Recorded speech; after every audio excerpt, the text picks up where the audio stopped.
Hello, in this video I'm gonna walk you through the financial model Excel template. I will show you the main inputs, the core outputs, reports and charts. So let's get started.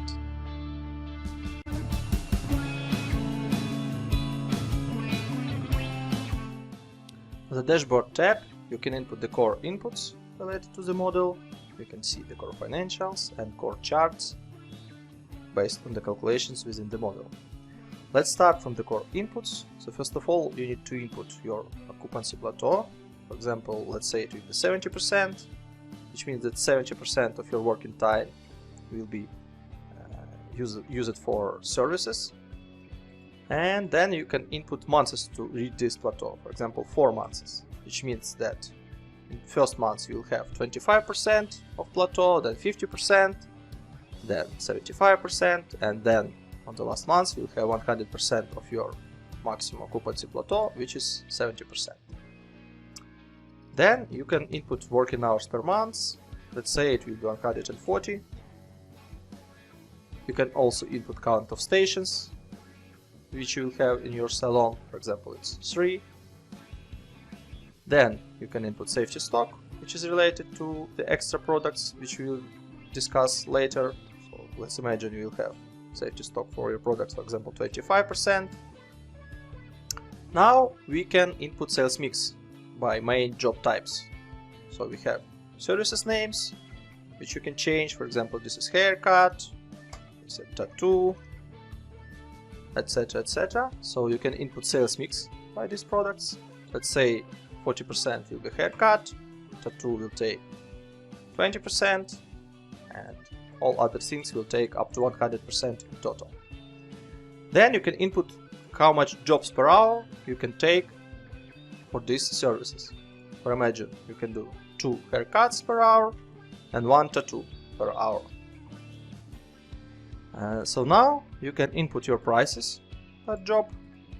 So for example, haircut will be $100, then it will grow for $10 each year. For example, like this. Immediately after you will change these numbers, you can see that revenue breakdown is updated based on these updated numbers. So now you can go to the revenue tab to input your extra products. You have up to 5 different products assumptions or product groups. So you can input product A, product B, whatever name you need to use.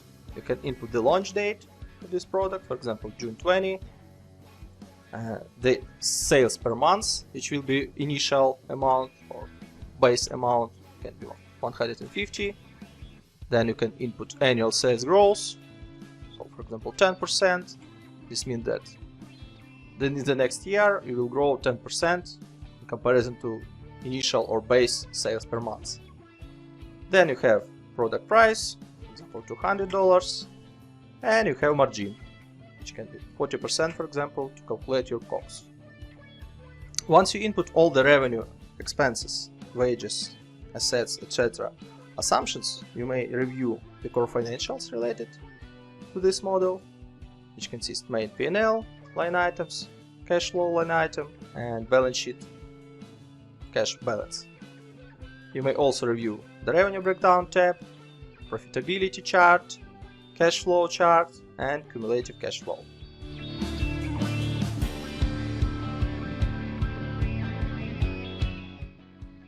On the income statement tab, you may see your main components of your profit and loss, which is total revenue, total cost of goods sold, gross margin, total variable expenses, total admin salaries and wages, total fixed expenses, EBITDA, depreciation and amortization, EBIT, interest expense, net profit before tax, your corporate tax, and as a result, net profit after tax. Please note that each category has its own subcategories, so you may click on this plus button and see the detalization, for example, for fixed expenses, or for variable expenses, or for example for the revenue.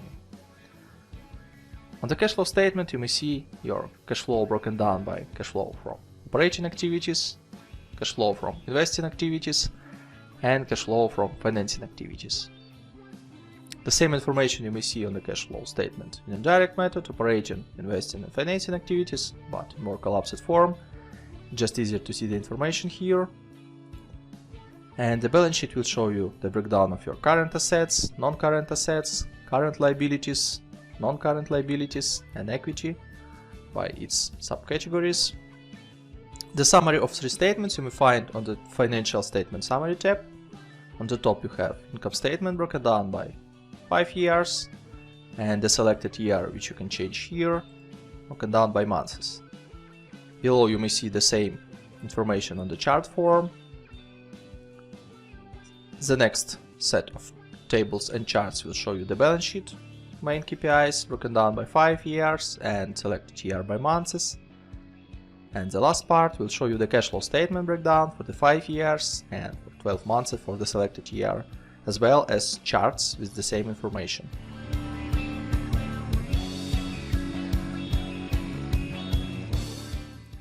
On the Financial Charts tab, you may see two sets of charts with breakdown of 2 years by months and 5 years by months. On the top you may see the revenue breakdown, which is breakdown of selling jobs revenue and extra products revenue by months for 2 years and for the 5 years. The next set of charts shows you selling jobs revenue breakdown by different service categories. The next one will show you the extra products revenue breakdown by different products. The next one will show you operating cash flow broken down by cash inflow and cash outflow for 2 years and for the 5 years. The next one will show you the cash balance, and the last one shows you the EBITDA breakdown by total revenue, COGS and OPEX. And as a result, in yellow line you may see your EBITDA value by months. On the Operational Charts tab, as well as on Financial Charts, you may see two sets of charts with breakdown for 24 months and for the 5 years. On the top you may see employee productivity, which shows you revenue per one employee and OPEX per one employee by months. The next one will show you productivity per station, which is average revenue per station and average OPEX per station. And the time productivity is the last one set of charts, which shows you the revenue per one working hour and the OPEX per one working hour. On the KPI benchmarks tab, you may see your main KPIs and you can compare them by industry benchmarks in your region or country. These yellow cells are also changeable. For example, in your country, in your region, this beauty salon standard industry KPI is 55%. So this is updated on the chart here. And as a blue values or blue columns, you can compare with values calculated by the model. Additionally, you can compare EBITDA percentage, wages as a percentage of revenue, OPEX, and clients per month per employee. All this information you may see on the charts below.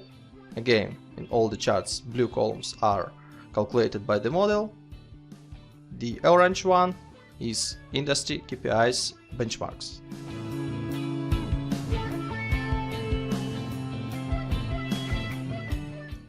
On the top revenue tab, you can see the revenue breakdown by rooms revenue, events revenue, bar revenue, and restaurant revenue. Also, you may see the breakdown of absolute values by years and percentage allocation by years. The same information you may see on the charts below. So here you may see the percentage allocation and the absolute values allocation. On the revenue depth and monthly run rate charts, you may see the detailed year, which you can change here. You can see the absolute values and percentage allocation of your revenue streams. On the revenue bridge, you may see the main drivers of your revenue growth between 2 years. Years are changeable also, so you can set up starting from 2021 to 2023. So on the left side of this chart, you may see 2021 revenue. On the right side, you may see 2023 revenue amount. And in between, you may see the main components of your revenue growth.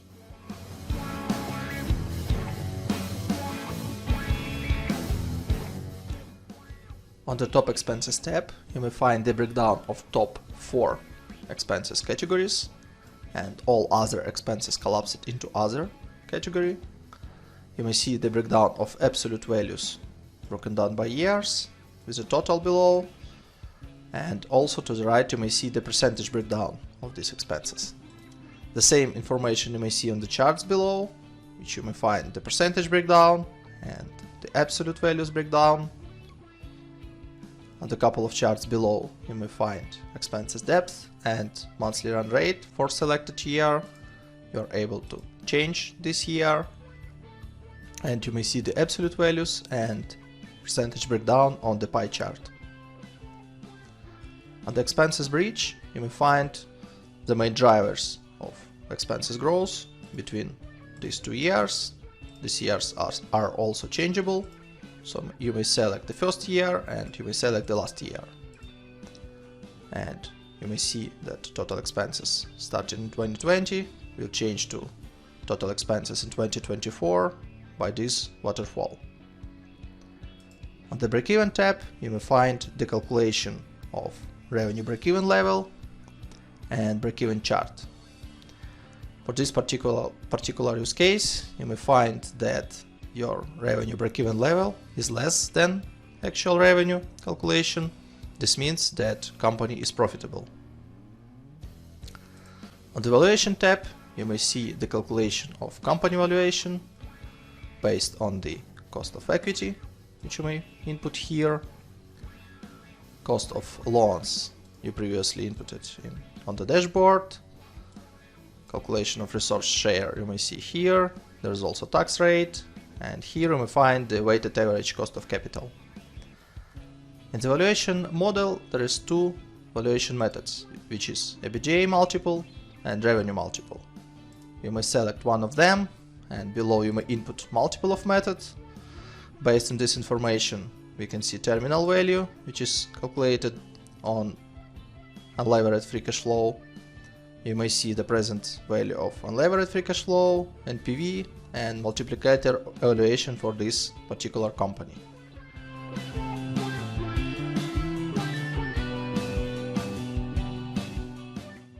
The color coding in the model is very simple. You may change any yellow cell in any yellow sheet within the model. This means that this yellow cell has some input, assumption or driver which impacts the calculation within the model. Blue sheets means that on these sheets there are some charts, reports and other information which can be useful for reporting purposes. On the tabs without color, you have some extra calculations related to revenue, to debts, equity, inventory and everything which is needed for the reporting. Additionally, you have Contents tab, which allow you to navigate across the model very simple. So you may click on any report and you can go back. It is broken down by reports, assumptions, statements and setup. There is short explanation about what each tab does, but if you want to know more, you can go to How To and to see more detailed explanation of what each tab does and what inputs you may find on this sheet and what kind of outputs you may find on this sheet as well. Any header of this section is also clickable, so you may click on, for example, Book Assets, and you go directly to this tab.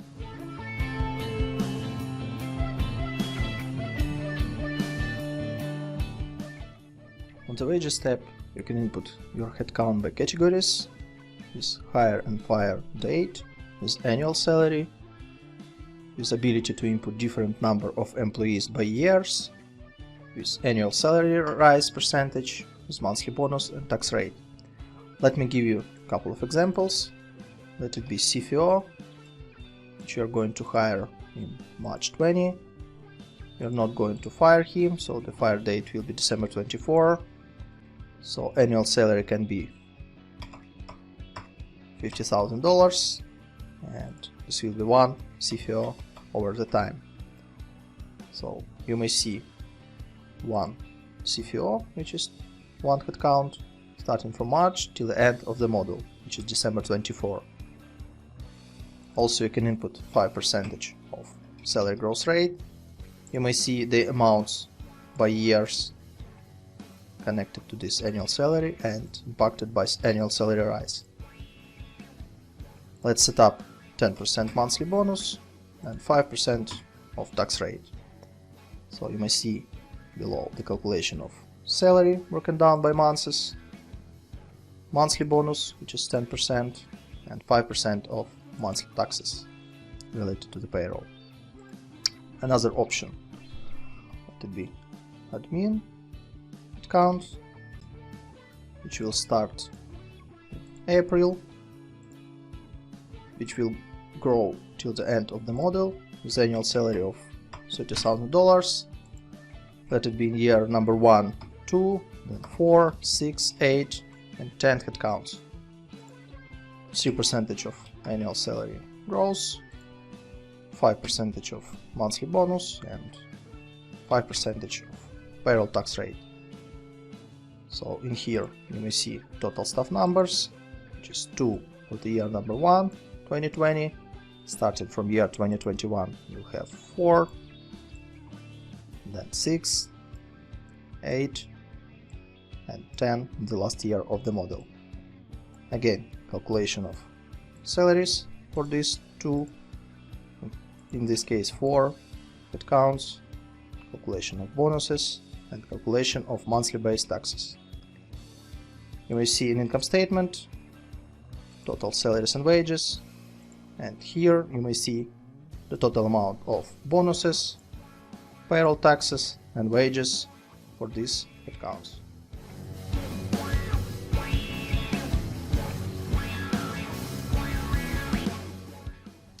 On the Fixed Expenses tab, you may input up to 15 line items for your fixed expenses. Let me show you how it works. For example, you have utilities. You will start pay starting from March 20 till the end of the model, which is December 24. You may see it here. Let's pretend periodicity will be daily with amount of $50 per day. So you may see these amounts in here. It is calculated based on count of days within this month. So obviously in March 20 you have 31 days. That's why you will have $1,550. In April you have 30 days. This means this will be $1,500. Also, you have ability to input some growth rate year over year. Once you input this growth rate, you will see that your utilities will grow year over year. Let me give you a couple of other expenses types. For example, advertising. Let it start in March and finish in August 24. This will be on weekly basis with amount of $100 without any growth. So starting from March till August 24, you have $400 per month, which is 4 weekly payments each month. And that's it. Another option is bi-weekly. For example, $500. You can start from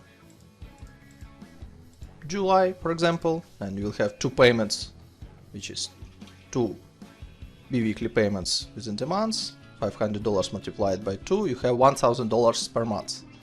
Again, you can input some growth rate and you will see that your advertising expenses will grow year over year till the August 24, which is the last date of this expense type. Another option, office setup,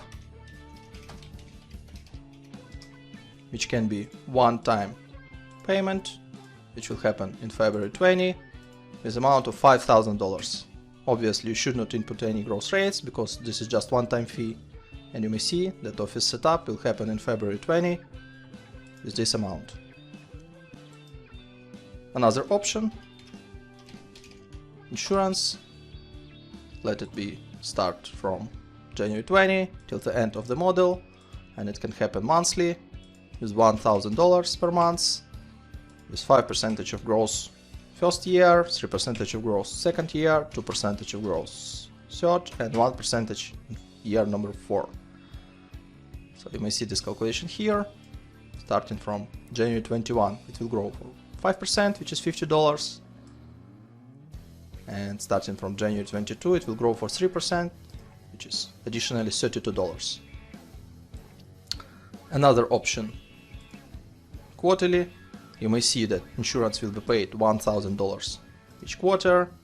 You can start it, for example, from February, and this will be shifted to 1 month forward. Another option, semi-annually. In this case, you will have insurance payments once per half a year, again with a percentage of gross. And the last option is annual payments or yearly payments. You'll pay one time per 12 months, starting from February till December 24. For each expense type, you can use gross rate, and the calculation you may see in here.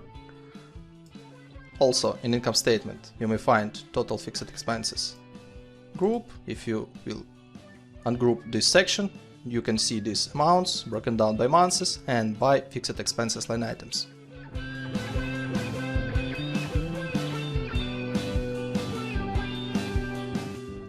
On the variable expenses tab, you can input your variable expenses as a percentage of total revenue.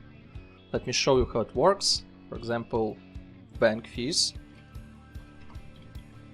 And your bank fees is 2.5% of your revenue. So in the same way as your revenue grows over time, you may see that bank fees will grow as a percentage of this total revenue. The same way you can input other variable expenses, like for example 5%, direct labor, like 15% of total revenue. And below you may see the calculation of these variable expenses by months. So these expenses will be connected to the income statement tab, section variable expenses, and you may see these line items by months and broken down by expenses types.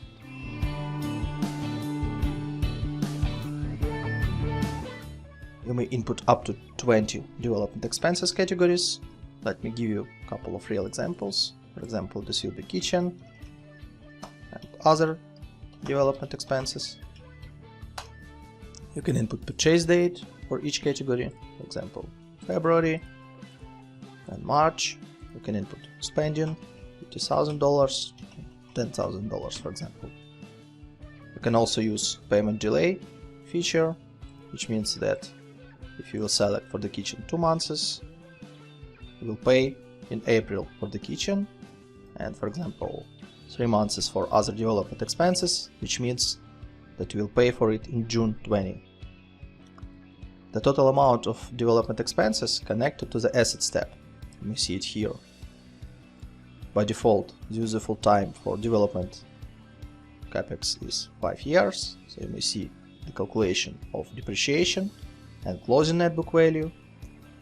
You are also able to input up to 6 other assets, for example, other, CAPEX, with launch date, for example, June, with 3 years of useful time, with $5,000 cost. You may see the calculation here. So in this tab you have calculation of capital expenditure, book depreciation, and closing net book value. The total amounts you may see in income statement tab, in depreciation section. For the cash flow you can see the fixed assets capital expenditure, and in the balance sheet you may see fixed assets, assets closing book value, and CAPEX prepayments. In case of you will prepay these amounts, and if you will pay in some months after, you will have CAPEX payable. Because we set up 2 and 3 months payment delay, you may see that we have CAPEX payable. I can also remove here or select 0 months. In this case, CAPEX payable will be 0, but we will have just fixed assets amounts broken down by months.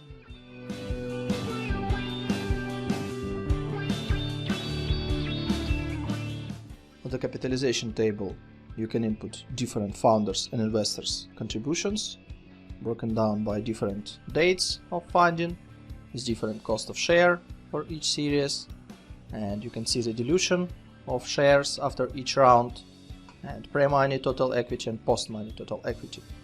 Let's pretend that we have 2 founders, founder 1, founder 2. So total amount of shares for founder 1 can be 10,000, for founder number 2 20,000. Let's imagine that cost of share will be $2 and the date of founding is February. This means that investment for founder 1 is $20,000, for founder 2 is $40,000. In total they invest $60,000, which you may see here. The dilution is 33 to 67% of shares. So let's pretend that for Series A we have one investor and the date of issuance is May. Cost per share is $5 per share and number of shares is 1,000. So total amount of investment will be $5,000.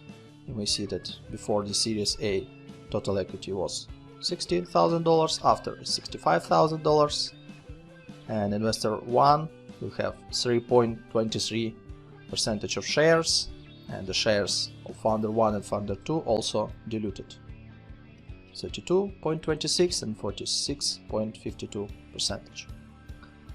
You can also input some amounts for Series B and Series C. The same way you can set up the date, cost of share, and up to 5 investors is up to 5 placeholders for number of shares. The amounts of funding you may see in the cash flow, in the ordinary equity risings, and you may see the balance sheet, which shows you the total equity by months.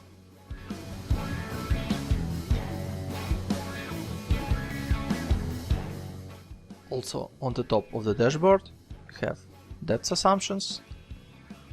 Let me show you how it works. So for each debt you are able to select the debt type. There are 2 debt types in the model, which is annuity and usual. Annuity means that each monthly payment, which consists your debt repayment plus interest expenses, will be equal each month. In case if you will select usual, your main debt repayments will be equal parts and interest will be just interest on the debt's closing balance. Let me give you an example how it works. So you may input some amount of the debt, the launch date, term will be 60 months, and interest can be 5%. You may also input the grant, which is just simple amount, which is paid in some specific months, and that's it. No repayments, no terms in terms of interest. So all the calculations of the debts you may see on the capital tab. Calculations for debt number 1, debt number 2, debt number 3, total debts with grants.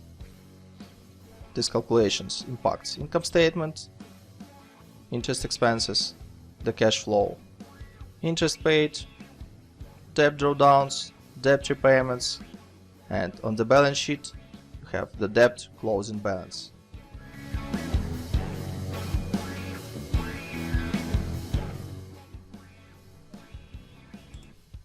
On the top of the dashboard you have currency, denomination, and taxes setup. So currency inputs means that you can input all your drivers for the model using one currency. You have currency outputs. It can be the same as currency inputs and it can be different from currency inputs. So let me give an example. When you input in United States dollars, you have euro as an output, and for this case you can set up currency exchange rate. This is 1.2 for example. In this case you will have in the model all your inputs in United States dollars, all your outputs in euros, and there will be conversion rate between currency inputs and currency outputs. Additionally, you have denomination, which means that you can denominate all your outputs on the reports. In this example, you have denomination is 1000, means that your outputs is denominated by 1000. you can select millions. You may see that now it is in $1 million. You can set also billions or without any denomination. Additionally, you have corporate tax setup. You can change this number and this will impact tax expenses in your income statement. I hope you enjoyed my video. Thanks for reviewing this. You can find more on my website finmodelslab.com, and we'll see you later in the next videos.